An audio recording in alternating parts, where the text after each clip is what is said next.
Você sabia que na Rússia existe não só um, mas dois Kremlins? E que há uma torre inclinada digna de rivalizar com a famosa Torre de Pisa? E se eu te disser que essa torre foi palco de um episódio cruel e mortal envolvendo um casamento forçado? Mas o mais intrigante é que esses monumentos e acontecimentos não pertencem propriamente em terras russas, e sim em um país dentro da Rússia. Você já ouviu falar de Tartaristão? Provavelmente não. E é exatamente isso que faz desse lugar um dos maiores mistérios do planeta. É palco de acontecimentos que você nem imagina. Por esse motivo, hoje o Belo Mundo vai te levar para o Tartaristão. Se você acha que já viu de tudo, prepare-se para uma surpresa que vai explodir suas expectativas. Número 1. Localização e dados geográficos.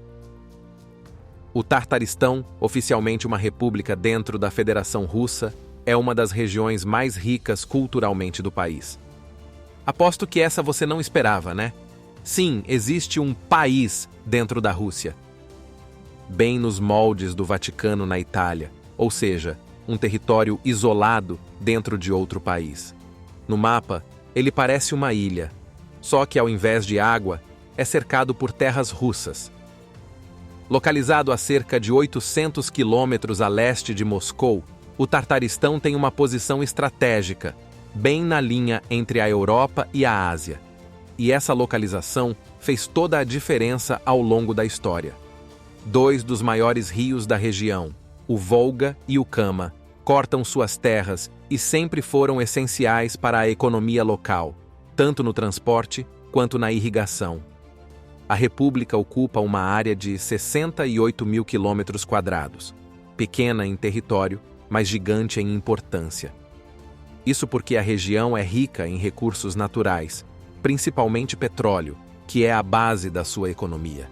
Aliás, a economia do Tartaristão está entre as mais desenvolvidas do país, com o petróleo sendo o principal motor dessa prosperidade. A Tatneft, uma das maiores empresas de petróleo da Rússia, tem sua sede na República e é responsável por uma parte significativa da produção nacional. Historicamente, o Tartaristão foi uma ponte entre Oriente e Ocidente, disputada pelos impérios mongóis e russos.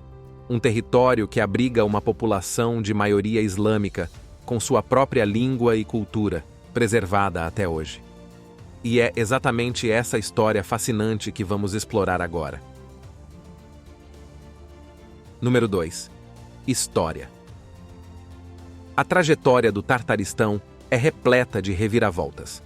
No século XIII, os mongóis conquistaram a região e fundaram o Kanato de Kazan, um centro vibrante de cultura e comércio islâmico. No entanto, em 1552, chegou o czar Ivan IV, mais conhecido como Ivan, o Terrível, e acabou com o período de paz e oração do povo local. A partir daí, Kazan se tornou a fronteira oriental do então jovem Estado russo. Com isso, o cristianismo ortodoxo começou a se expandir, mas, apesar das tentativas de assimilação, as tradições e a cultura tártara resistiram e se mantiveram vivas. E falando em resistência, a vitória de Ivan sobre os tártaros não foi nada fácil. Ele precisou de 3 campanhas militares para derrotá-los, e essa batalha deixou feridas no ego russo. Sim, você ouviu certo. Os russos guardavam uma certa mágoa dos tártaros, uma etnia que sempre foi maltratada na literatura russa. Os tártaros vêm originalmente do leste asiático e, por sua ligação com o Império Mongol de Genghis Khan, o nome deles se espalhou pela Europa e Rússia Ocidental como sinônimo de bárbaros, ladrões e assassinos. Nos livros russos sempre havia uma regra: não deixe seu cavalo solto perto de um tártaro, porque ele vai roubar. E Deus nos ajude se ele pegar uma arma. Dá para sentir o ranço, não dá? Nas antigas tramas russas, se um tártaro aparecia, ele era retratado como vilão, humilhado e tratado como lixo. Isso só reforça o ressentimento e as cicatrizes mal curadas dos russos da época. Mas, voltando à história. Durante o período soviético, o Tartaristão foi transformado em uma república autônoma em 1920. Mesmo com as repressões do regime comunista, a identidade tártaro resistiu. Após o colapso da União Soviética, em 1991, a região manteve seu status autônomo dentro da Federação Russa. E até hoje é considerada por muitos estudiosos como uma pedra no sapato de Vladimir Putin. Mas a verdade é bem diferente do que a fama diz. Os tártaros são conhecidos por sua hospitalidade e sua cultura rica. E ao visitar Kazan, isso fica mais do que evidente. Número 3. Kazan. E já que falamos da capital, é hora de explorar melhor esse lugar fascinante. Ao chegar em Kazan, já se nota a grande influência asiática e islâmica. A religião majoritária é o islamismo. Porém, ao contrário do que se espera de países islâmicos, nessa cidade as mulheres se vestem livremente e o consumo de álcool é liberado. Kazan tem uma população de mais de 1,5 milhão de habitantes, e como se espera de uma cidade desse tamanho, há muita coisa para se fazer nela. Você pode até não lembrar, mas essa cidade foi uma das sedes da Copa do Mundo de 2018, quando a Rússia foi a anfitriã. Você pode até não lembrar, mas foi em Kazan que a seleção brasileira perdeu para a Bélgica e foi eliminada daquela edição da Copa do Mundo.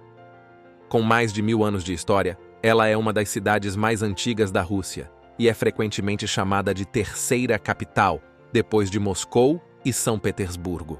O que a torna especial é a incrível capacidade de unir tradição e modernidade em perfeita harmonia. E aqui vai uma curiosidade. Você sabia que a cidade abriga o metrô mais curto do mundo? Pois é, com apenas 10 quilômetros de extensão e 11 estações, ele pode ser pequeno, mas é eficiente e conecta os principais pontos da cidade, mantendo a mistura do moderno com o histórico. Além disso, a cidade é um importante centro universitário, com destaque para a Universidade Federal, uma das mais antigas e respeitadas da Rússia, fundada em 1804. Kazan também está se tornando um polo tecnológico com investimentos crescentes em ciência e inovação, tornando-se referência na área de tecnologia da informação no país. E claro, não podemos esquecer da Arena Kazan, o famoso estádio que sediou jogos durante a Copa do Mundo de 2018, colocando a cidade nos holofotes internacionais. Número 4. Kremlin de Kazan. Kazan é uma cidade fascinante, isso é inegável. Mas o que realmente chama a atenção e se destaca como o principal cartão postal da cidade é o Kremlin de Kazan. Sim, eles têm um Kremlin tão magnífico quanto o de Moscou, ou, dependendo de quem vê, até mais impressionante. O Kremlin de Kazan está localizado no alto de uma colina, com uma vista deslumbrante para os rios Volga e Kazanka, e, claro, para o pôr do sol, que deixa tudo ainda mais encantador. Logo na entrada, uma imponente estátua de traços soviéticos nos recebe. É o monumento de Musa Jalil, um poeta e herói da resistência soviética durante a Segunda Guerra Mundial. Na estátua, o poeta aparece se libertando de suas amarras, com o peito estufado e um olhar de fúria. Uma imagem que realmente impressiona.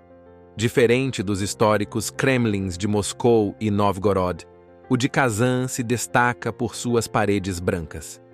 E não é só pelas igrejas ortodoxas de cúpulas douradas que ele é famoso, embora também estejam presentes, mas por abrigar uma das mesquitas mais lindas que você já viu, a mesquita Qul Sharif. Essa construção majestosa é daquelas que você sente vontade de sentar ao lado e ficar admirando por horas. Seus detalhes, a grandiosidade dos domos e o sol refletindo em suas paredes fazem dessa mesquita o ponto mais impressionante do Kremlin. Essa fortaleza de pedra é praticamente uma pequena cidade, ocupando 15 hectares, com museus, templos, academias e até edifícios oficiais, como a residência do presidente da República do Tartaristão. O Kremlin de Kazan tem quase 2 quilômetros de muralhas, que chegam a impressionantes 12 metros de altura.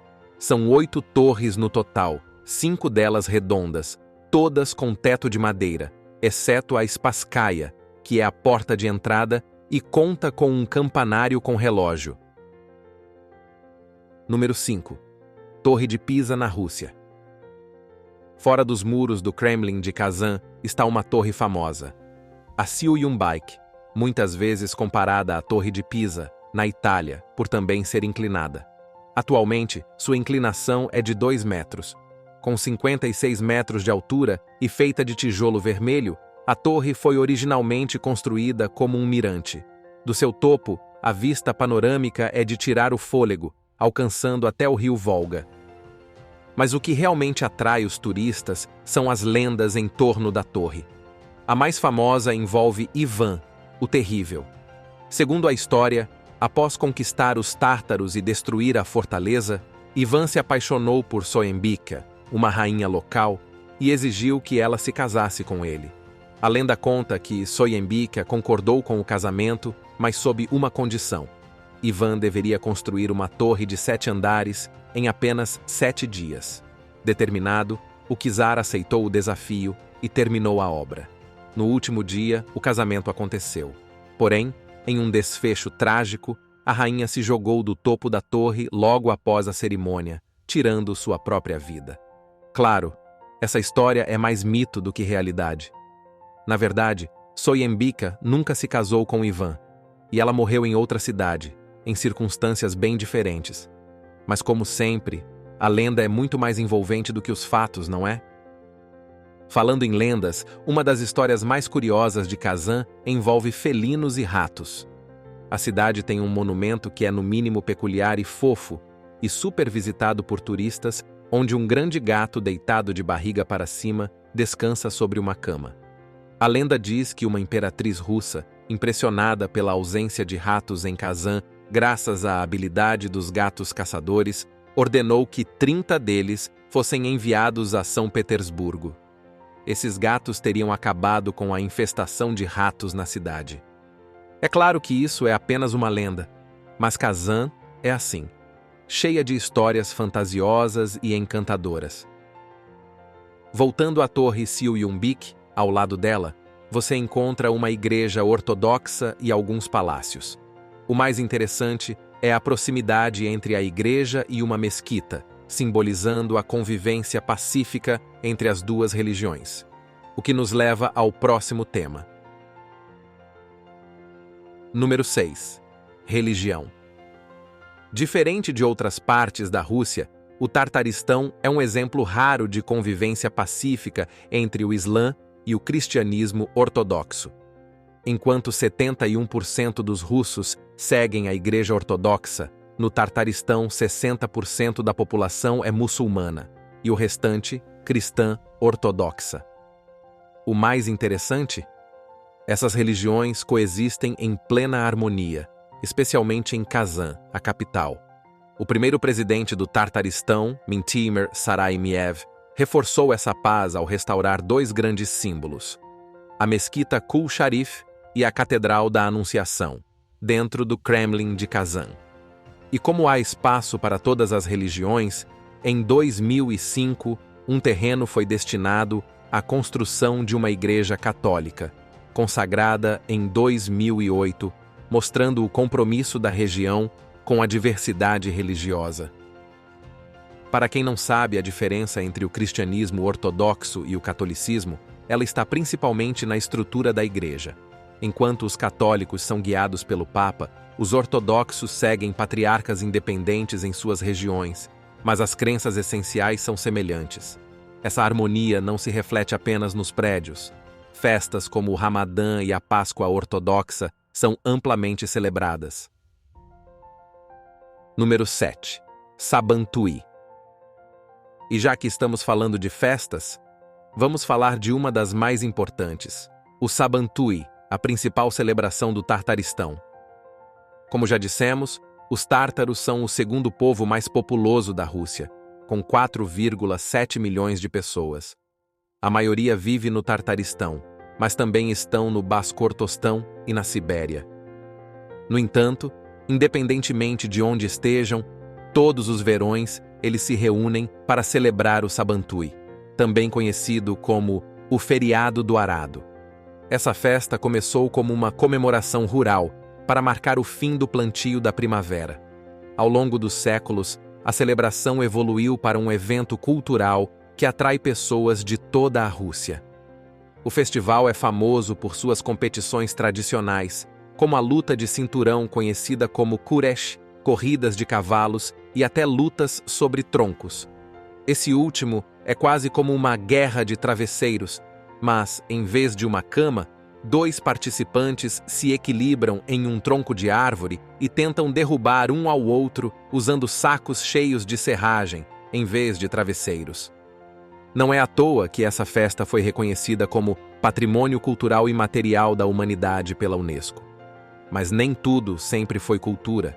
Antigamente, essa festa também era uma oportunidade para os jovens se encontrarem e, quem sabe, conhecerem um parceiro. O que nos leva ao nosso próximo assunto, o casamento. Número 8.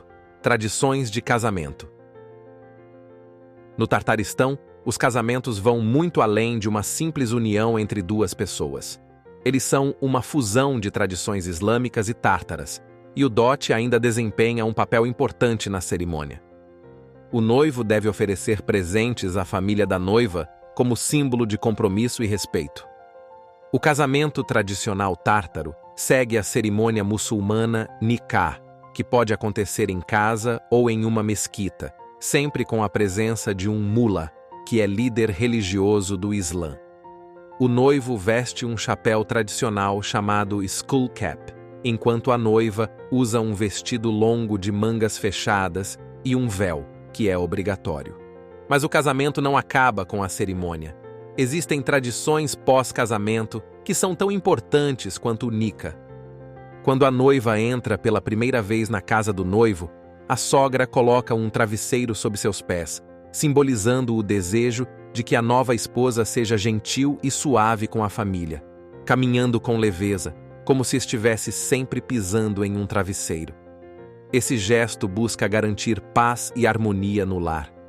Além disso, a sogra oferece à nora uma colher cheia de mel, simbolizando que suas palavras sejam sempre doces, promovendo boas relações familiares. Número 9. Comidas e tradições.